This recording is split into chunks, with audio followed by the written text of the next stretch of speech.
बटाटा आणि कोबीची भाजी. त्यासाठी मी साहित्य घेतलं टॅमॅटो, हिरवी मिरची, कोथिंबीर आणि कढीपत्ता पण असतो, पण आता सध्या नाही आमच्याकडे. राई, जिरा आणि हळदी पावडर. आता आपण स्टार्ट करू. आता आपण राई जिऱ्याचा तडका देऊया. एकदम साधी, सोपी आणि झटपट बनणारी रेसिपी आहे ही. हिरवी मिरची चांगलं तडका.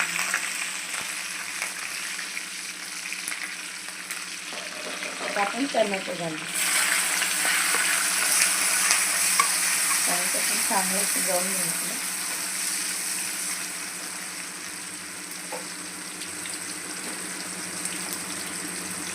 आपण त्यात मीठ घालूया. जेवढं आपल्याला हवं आहे तितकं चवीनुसार मीठ घालू. चांगलं मिक्स करूया.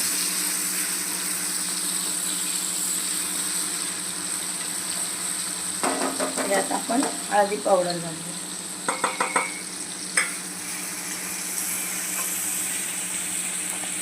गॅस स्लो करूया. कोथिंबीर घालून आपण चिरलेला कोबी आणि बटाटा स्वच्छ पाण्याने धुवून घेतला तर यात ॲड करूया.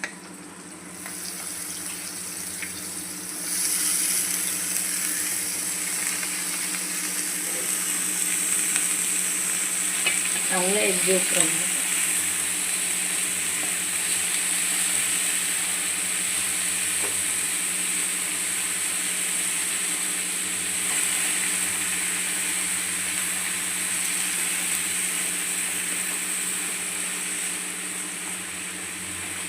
टिफिनसाठी बनणारी अशी झटपट रेसिपी आहे. तुम्ही ही ट्राय करून बघा. आता सगळं आपण व्यवस्थित मिक्स केलंय. आता आपण याला झाकण ठेवून थोडं वाफेवर ठेवूया. माझी रेसिपी आवडली असेल तर प्लीज लाईक आणि शेअर करा. थँक्यू. परफेक्ट.